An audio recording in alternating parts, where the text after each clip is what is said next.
నమస్తే, welcome to our channel. Stone crusher యజమాని బెదిరించినటువంటి కేసులో విడుదల రజనీపై ఏసీబీ అధికారులు కేసు నమోదు చేశారు. మరికొద్ది రోజుల్లో కూడా ఆవిడ ఏసీబీ విచారణకు హాజరయ్యే పరిస్థితులు కూడా కనిపిస్తూ ఉన్నాయి.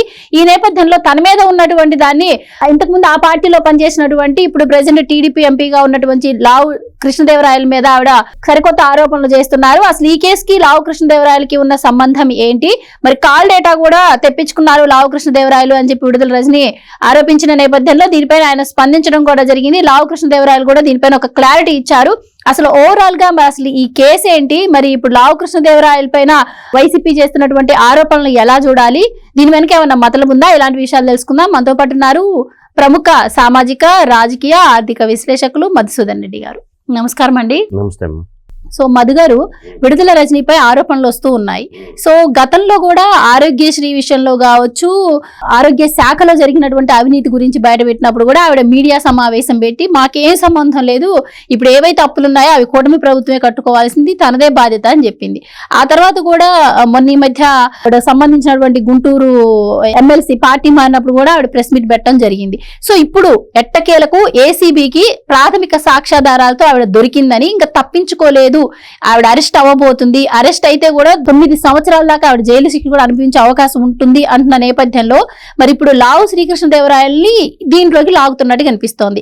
అసలు ఈవిడ మీదే ఉన్నటువంటి ఆరోపణలకి లావు కృష్ణదేవరాయలకి ఉన్న సంబంధం ఏంటి, ఆయన ఎందుకు ఈ కేసులో తీసుకొచ్చి ఇరికించాలని చూస్తున్నారు విడుదల రజనీ గారు, లోపల ఓవరాల్ గా ఏం జరుగుతుందంటారు, మీరేం చెప్తారు? ఇప్పుడు రాష్ట్రంలో గడిచిన 5 ఏళ్ళు అంటే 19-24 మధ్య ఒక ప్రభుత్వం ఏర్పడింది. ఆ ప్రభుత్వంలో మంత్రులుగా చలామణి అయ్యారు.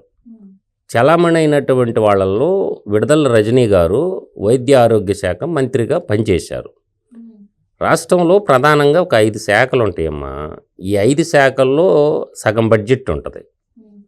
మొదటగా ఏంటంటే విద్యాశాఖకు అత్యధిక బడ్జెట్ ఉంటుంది. విద్యాశాఖలో మంత్రి ఎవరైనా ఉండని. తర్వాత రెండోది అత్యధికంగా బడ్జెట్ ఉండే శాఖ ఏంటంటే వైద్య ఆరోగ్య శాఖ అత్యధికంగా ఉంటుంది. దాని తర్వాత ఏంటంటే ఇరిగేషన్ శాఖ కూడా అత్యధిక బడ్జెట్ ఉంటుంది. తర్వాత విద్యుత్ శాఖ ఒకటి ఉంటుంది అన్నమాట. అట్లా ఏంటంటే ఈ విడుదల రజనీ గారు ఏంటంటే ఆమెకి ఐటీకి సంబంధించినటువంటి శాఖ కానీ ఇచ్చుంటే తనకు సంబంధించిన ఆ ఐటీ వ్యాపారంలోని బాగా సంపాదించింది, 1000 కోట్లకు పడగలెత్తింది. ఆమెకి తెలుసు ఏమన్నా కొన్ని కంపెనీలను తెచ్చి యువతకు ఉపాధి ఇచ్చింది. ఆమెకేం చేశారంటే వైద్య ఆరోగ్య శాఖ ఇచ్చారు, ఫ్యామిలీ హెల్పేరు వైద్య మహిళా శిశు సంక్షేమ శాఖని వైద్య ఆరోగ్య శాఖ ఇచ్చాలకే శాఖ మాత్రమే ఆమె దగ్గర ఉన్నది, కానీ పెత్తనం అంతా తాడేపల్లి కొంపలో ఉన్నది. వైద్య శాఖలో నీకు 104, 108 వాహనాలు కొన్నారు. ఆ వాహనాలు కొన్నదానికి విడుదల రజనీకి ఏం లేదు, ఆడ పెట్టమంటే ఆడ సంతకం పెట్టింది. 1000 కోట్ల స్కామ్ జరిగింది 104, 108 వాహనాల కొనుగోలులో. ఆ వాహనాల కొనుగోలు వ్యవహారం అంతా చూసింది జగన్మోహన్ రెడ్డి యొక్క తమ్ముడైనటువంటి వైవి సుబ్బారెడ్డి పుత్రరత్నం అయినటువంటి విక్రాంత్ రెడ్డి. ఆమె ఆడ పెట్టమంటే ఆడ సంతకం పెట్టింది వాళ్ళకి. తర్వాత చూస్తే మందుల కుంభకోణం ఇంకొకటి ఉందన్నమాట. ఇదంతా ఈ 2,20,00,000 అనేది ఒకరోజు ఫ్లెక్సీలకి రావా డబ్బులు. అది పెద్ద కుంభకోణం కాదు. అసలు కుంభకోణాలు విడుదల రజనీకి తెలియకుండా జరిగిన, తెలియక జరిగిన అసలు తిమింగళం కుంభకోణాలు ఉన్నాయి. అవి ఎలికలు తీయాలి. అంటే కొండను దొవ్వి ఎలికిని పట్టారంటారు చూసావా. ఈ 2,20,00,000 అనేది ఎలికి పిల్ల లాంటిది. అసలు తిమింగళాలు బయట ఉన్నాయి. అంటే 104, 108 వెహికల్స్ కొన్న కుంభకోణము 1000 కోట్ల కుంభకోణం. అది వెహికల్స్ కొనుగోలు. దాంట్లో ప్రథమ ముద్ద ఎవరంటే వైవి సుబ్బారెడ్డి కొడుకు విక్రాంత్ రెడ్డి. ఎవరు మనిషి? ఆయన మనిషి. జగన్మోహన్ రెడ్డికి సొంత తమ్ముడు అవుతాడు. అంటే పిన్ని కొడుకు కాబట్టి తమ్ముడు కాక ఏమవుతాడు. ఎందుకంటే వైవి సుబ్బారెడ్డి భార్య రాజశేఖర రెడ్డి యొక్క భార్య విజయమ్మ, వాళ్ళిద్దరు అక్కల చెల్లెళ్ళు. అందువల్ల ఏంటంటే ఇప్పుడు పోర్టు కుంభకోణం కూడా మళ్ళీ వెనక్కి రాసిచ్చింది ఎవరు? విక్రాంత్ రెడ్డి డీల్ చేశాడు. అంటే ఈ పెద్ద పనులన్నిటికీ విక్రాంత్ రెడ్డిని పెట్టుకున్నాడు అనమాట. కాబట్టి ఈ వెహికల్ కుంభకోణం అదొకటి రావాలా. మందుల కుంభకోణం ఏంటంటే DMHO అని ఒకటి ఉంటుంది. ప్రతి జిల్లాలో ప్రభుత్వ ఆసుపత్రులకి కావాల్సినటువంటి వస్తువులు సేకరణ చేస్తారు. ఆ డిసీజెస్ వస్తాయి కదా, డెంగ్యూ, మలేరియా, టైఫాయిడ్ ఇట్లాంటివి వచ్చినప్పుడు గవర్నమెంట్ హాస్పిటల్కి కావాల్సినటువంటి మందులు కొనేటటువంటి ఒక స్టోర్ ఉంటుంది, స్టాక్ పెట్టేది. ఇది 1000 కోట్లు కొంటారనమాట. నాట్ ఓన్లీ బయటికి తెలియదు అనమాట ఇవన్నీ. ఇది తెలియకుండా ఏం చేసినారంటే ఇంకా ఒక 6 నెలల్లో సంవత్సరంలో ఎక్స్పైర్ అయ్యే డ్రగ్స్ కొన్నారు. 6 months 1 yearలో ఎక్స్పైర్ అయ్యే డ్రగ్స్ కొన్నారు. అంటే వాటి మీద కమిషన్ ఎక్కువ వస్తుంది అనమాట వీళ్ళకి. మామూలుగా ఏంటంటే ఏదైనా మెడికల్ స్టోర్లో పోయి మందులు కొనుక్కునే వాళ్ళు ఏం చేస్తారంటే మ్యానుఫ్యాక్చరింగ్ డేట్ చూసి 3 నెలల ముందు మ్యానుఫ్యాక్చరింగ్ అయింది కొంటారు, లేదంటే 6 నెలల ముందు అయ్యే మ్యానుఫ్యాక్చరింగ్ అయ్యే డేట్ చూసుకుంటారు. కానీ వీళ్ళు ఏం చేశారు, ఇంకొక 6 నెలల్లో 9 నెలల్లో సంవత్సరం కాలంలో ఎక్స్పైర్ అయ్యే డ్రగ్స్ కొన్నారు. ఈ డ్రగ్స్ కొన్న దాంట్లో 1000 కోట్లు చేతులు మారినాయి. ఏ కంపెనీలకు ఆర్డర్ ఇచ్చారు, పేమెంట్లు ఎంత చేశారు, దాదాపుగా నీకు సంవత్సరానికి యావరేజ్న 15,000 కోట్లు పెట్టుకుంటే 75 నుంచి 80,000 కోట్లు బడ్జెట్ విడుదల రజనీ చేతిలో ఉన్నది. స్మాల్ బడ్జెట్ కాదు, 5 ఏళ్ల బడ్జెట్. సంవత్సరానికి 15,000 కోట్లు లెక్కనేసుకున్నా కూడా అప్పుడు 15 75 75 నుంచి 80,000 కోట్ల రూపాయలు బడ్జెట్ విడుదల రజనీ చేతిలో ఉన్నది. సో దాంట్లో దాదాపు చాలా కొట్టేసింది అనమాట. ఇది అంతా కొట్టేసింది ఎవరు? Centralized corruption. గత ప్రభుత్వం చేసింది ఏంటంటే ఎమ్మెల్యేలకి మంత్రులకి వీళ్ళ దగ్గరకు ఊరికి పోకుండా సెంట్రలైజ్డ్ కరప్షన్ చేశారు. మైన్ వాళ్ళ చేతిలోని పెట్టుకున్నారు, మైన్స్. తర్వాత మద్యం వాళ్ళ చేతిలోని పెట్టుకున్నారు, మెడికల్ వాళ్ళ చేతిలోనే పెట్టుకున్నారు. అంటే ఇది సెంట్రలైజ్డ్ కరప్షన్గా వాళ్ళకి పోతే వీళ్ళు ఏం చేశారంటే జగనన్న లేఅవుట్లు ఉన్నాయి, ఈ లేఅవుట్లు భూములు ప్రభుత్వానికే భూములు కొన్నారు. కొన్నప్పుడు రైతుల దగ్గర 10 నుంచి 15 లక్షల రూపాయలకి భూములు కొనుగోలు చేసి 65 లక్షలకు ప్రభుత్వానికి వచ్చారు. ఆ పై డబ్బు వీళ్ళు నొక్కేశారు. అది ఒక కుంభకోణంలో బయటపడి డబ్బులు ఇచ్చి సెటిల్ చేసుకున్నది రైతులు. అండ్ ఇంకోటి సార్, ఇప్పుడు ఆవిడ చిలకలూరుపేట నుంచి గతంలో గెలవడం జరిగింది. ఇప్పుడు ఆవిడ చేసిన అక్రమాలు ఈ దందాల వల్లే ఆవిడకి పూర్తి వ్యతిరేకత రావడం, ఆవిడ ఓడిపోవడం కూడా జరిగింది. ఇదంతా మనకు తెలిసిన విషయమే. అయితే ఇప్పుడు దీంట్లో లావు కృష్ణదేవరాయల పాత్ర ఏంటి? కాల్ డేటా గురించి ఆవిడ మాట్లాడటం జరుగుతోంది. అయితే దీనిపైన ఆయన స్పందించి క్లారిటీ ఇచ్చారు, కానీ అసలు కాల్ డేటా విషయం ఏంటి? అందులో వాళ్ళ ప్రభుత్వం ఉన్నప్పుడే వీళ్ళు ఒకరికొకరు పడక చేసుకున్నారు. ఎంపీకి ఈమె ఎమ్మెల్యేగా మంత్రిగా ఉండేది, ఆయన నరసరావుపేట ఎంపీగా ఉండేవాడు. సో వాళ్ళకి ఇంటర్నల్ ప్రాబ్లం ఏదో ఉంది. ఆమె ఒక కొత్త కుంభకోణాన్ని బయటపెట్టింది. లావు కృష్ణదేవరాయలకు సంబంధించి విశాఖపట్నంలో భూములు ఉన్నాయి, ఆ భూములు జగనన్న క్లియర్ చేశాడు, వాటి మీద కూడా ఎంక్వైరీ చేయని చెప్పకనే చెప్పింది.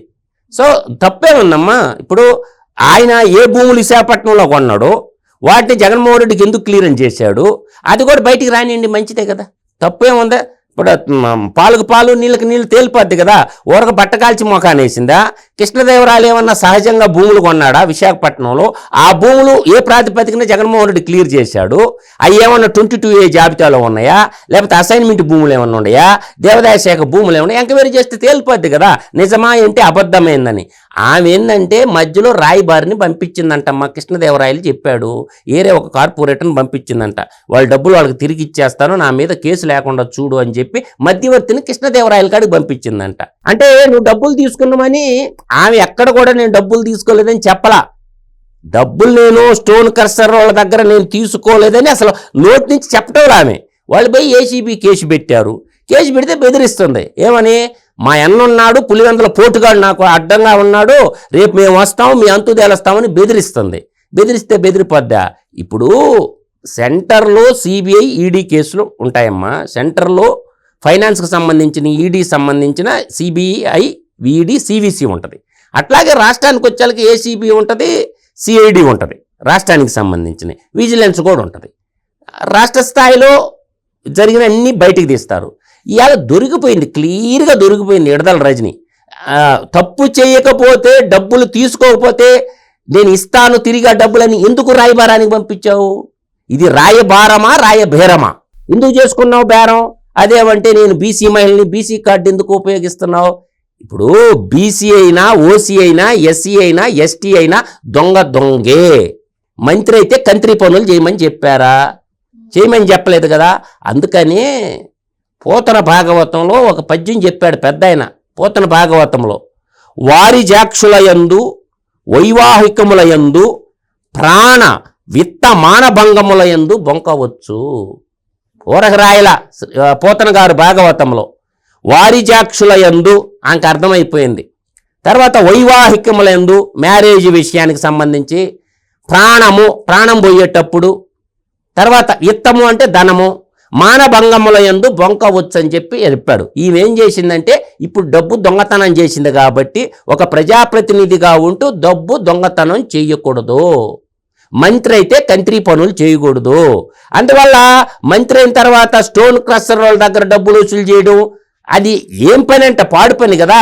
రియల్ ఎస్టేట్ వాళ్ళకి డబ్బులు వసూలు చేయడం, నువ్వు ఎలక్షన్లో పెట్టుబడి పెడితే ప్రజాస్వామ్యంలో నేను ఒక 50 కోట్లు 100 కోట్లు పెట్టాను కాబట్టి వసూలు చేయటానిక, ప్రతి పనిలో వసూలు దందా మొదలుపెట్టింది, ఆ దందాలో కూరుకోబోయింది. ఇప్పుడు దీనికి మహిళా కార్డు తీయటం, బీసీ కార్డు తీయటం, ఓసీ కార్డు తీయటం, అవినీతి, ధర్మం ధర్మమే, అధర్మం అధర్మమే. ఏమవుతుంది? ఓసీ అయితేనేమి, బీసీ అయితేనేమి, ఎస్సీ అయితేనేమి, ఎస్టీని అయితేనేమి, ఎవరైతేనేనమ్మా రాజ్యాంగం అందరికి ఒకటే. అవినీతి పరుడు ఏ కులంలో పుట్టినా అవినీతి పరుడే, దొంగ ఏ కులంలో పుట్టినా దొంగోడే. కాబట్టి నువ్వు దొంగ పనులు ఊరు చేయమన్నారు, వసూలు ఊరు చేయమన్నారు. అందువల్ల ఏంటంటే ఇది తేనె తుట్టి కదిలింది, ఆ విష వలయంలో ఇరుక్కుపోయింది. ఆ ఇరుక్కుపోయి ఇప్పుడు పిక్కోలేక చచ్చిపోతా ముసల కన్నీరు కారుస్తుంది. నేను ఏం చేయలేదు, నేను మహిళల్ని, బీసీ మహిళని కాబట్టి నా మీద దాడి చేస్తారా, మీరు మగాళ్ళు అయితే మా అన్న పులివెందుల పోటుగాడి మీద దాడి చేయండి, మా అన్న ఉండడు నాకు, మేము వస్తాం అని ఎవరిని బెదిరిస్తున్నావు నువ్వు? పులివెందుల పోటుగాడు మా అన్న ఉండడు అని చెప్తుంది. కాబట్టి మా మరిది ఆడో జర్మనీలో ఉండో, ఆయన మీద కూడా అంటే ఎక్కడి నుంచి దోసేసినంత జర్మనీకి పంపించినవా ఇంతకే. అందువల్ల ఏంటంటే విడుదల రజనీ గారు గౌరవంగా చెప్పేసేయండి, మా మహిళ గారు నీ మంత్రి శాఖలో దాదాపు 70 నుంచి 80 వేల కోట్లు, తన మంత్రిత్వ శాఖలో ఏం చేసింది చెప్పదమ్మా, నువ్వు ఏం సాధించను. కనీసం నేను ఒక చిన్న ఎగ్జాంపుల్ చెప్తానమ్మా. ఏ రోజన్నా నేను చెప్తాను, నాకు సామాన్యుడికి నాకు తెలిసినంత ఆయనకు తెలుసో లేదో కానీ నేను ఒకటి సింపుల్ చెప్తాను. 646 హాస్పిటల్స్ ఉన్నాయి ఎంటైర్ ఉమ్మడి 13 జిల్లాల్లో. ఈ 646 హాస్పిటల్లో ఏ రోజున ఒక్కరోజు విజిటింగ్ పోయిందా? ఏ హాస్పిటల్లో ఏం జరుగుతుందో చూసిందా? శ్రీకాకుళం 17 హాస్పిటల్లో, విజయనగరం ఒక 31 హాస్పిటల్లో, తర్వాత విశాఖపట్నం 61, పశ్చిమ గోదావరి 23, తూర్పు గోదావరి 73, కృష్ణా 108 హాస్పిటల్లో, గుంటూరు 83 హాస్పిటల్లో, తర్వాత ఒంగోలు 32 హాస్పిటల్లో, నెల్లూరు 38, చిత్తూరు 56, కడప 20 హాస్పిటల్లో, తర్వాత అనంతపురం జిల్లాలో 28 హాస్పిటల్లో, కర్నూలు జిల్లాలో 73 హాస్పిటల్లో, వెరసి 146 హాస్పిటల్కి ఏ రోజున ఇన్స్పెక్షన్కి పోయిందా? ఒక వైద్య ఆరోగ్య శాఖ మంత్రిగా ఉండి ఏ రోజున ఢిల్లీకి పోయి కేంద్ర వైద్య ఆరోగ్య శాఖతో మాట్లాడి ఏమన్నా పని చేసుకుని వచ్చినా? తన శాఖలో ఏం అభివృద్ధి చేసినావు? ఏదన్నా ఒక మెడికల్ కాలేజ్ ఇన్స్పెక్షన్కి పోయిందా? పోలేదుగా. ఫేస్బుక్ ట్విట్టర్లో రీల్స్ చేసుకొని సరిపోయా. అందువల్ల ఒక రాష్ట్ర మంత్రిగా ఉండి నేను చెప్పిన 646 హాస్పిటల్లో ఏ హాస్పిటల్కి పోయి ఇన్స్పెక్ట్ చేసినావు? యాడ బెట్టమంటే ఆడ సంతకం పెట్టడమేనా? అవును, సకల శాఖల మంత్రి యాడ బెట్టమంటే ఆడ సంతకం పెడితే ఇప్పుడు ఇరుక్కుంటివి. కాబట్టి త్వరలో ఇంకొక పెద్ద కుంభకోణం బయటికి రాబోతుంది. ఆ కుంభకోణంలో విడుదల రజని బతికినంత కాలం శ్రీకృష్ణ జన్మస్థానంలో ఉండేటటువంటి అవకాశాలు ఎక్కువగా అవపడుతున్నాయి. అదే 104, 108 వెహికల్ కుంభకోణం. ఇంకోటి మెడికల్ కిట్లు కాదు, మెడిసిన్స్ కొన్న కుంభకోణం ఉంది. ఏ కంపెనీలకి ఎంత డబ్బు ఇచ్చావు, ఏడ సంతకం పెట్టావు, ఎవరికి ఆర్డర్లు ఇచ్చావు, అది చెప్పమంటే చెప్పదు. ఏ రోజు ఆ స్టాటిస్టిక్స్ చెప్పరే. మంత్రిగా ఉండి ఎడ్యుకేటెడ్గా ఉండవు కదా. మహిళ అయితే ఏంటమ్మా, మంత్రివే కదా నువ్వు. మంత్రి కాబట్టి సమిష్టి నిర్ణయం. నీ శాఖలో జరిగిన అవినీతి గురించి చెప్పాల్సిన బాధ్యత ఉంది. ఇది వ్యక్తిగత విషయాలు కాదు, రాష్ట్ర ప్రజలందరూ పన్నుల రూపంలో కట్టినటువంటి డబ్బుకి సంబంధించిన వ్యవహారం. మీ పులివెందుల పోటుగాడు ఆల్రెడీ తండ్రి అధికారాన్ని అడ్డం పెట్టుకొని దోచేసిన కేసుల్లోనే 11 సిబిఐ కేసులు, 9 ఈడీ కేసులు ఇరుక్కొని ఉన్నాడు. ఒక ఆర్థిక ఉగ్రవాది మా అన్న అంటుండవు కదా, అన్నకాడ అవి నేర్చుకున్నావా ఏంది? దోపిడీ ఎలా చేయాలో నేర్పించుంటాడు. మంత్రిగా పనిచేయమని చెప్పలేదు, దోపిడీ ఎలా చేయాలో నేర్చుకొని ఉంటుంది. కాబట్టి నిండా మునిగిపోతే సలే లేదని చెప్పి నిండా మునిగిపోయింది అవినీతి కేసుల్లో, అవినీతి రొంపులో ఇరుక్కోబోయింది. కాబట్టి ఇంకా పిక్కోలేక అల్లాడుతూ ఉంది. ఎవరికి ముద్దు అవినీతి చేసిన ప్రతి ఒక్కరిని కూడా శిక్షించాలని చట్టం చెప్తుంది. Right sir, thank you so much. నమస్కారం.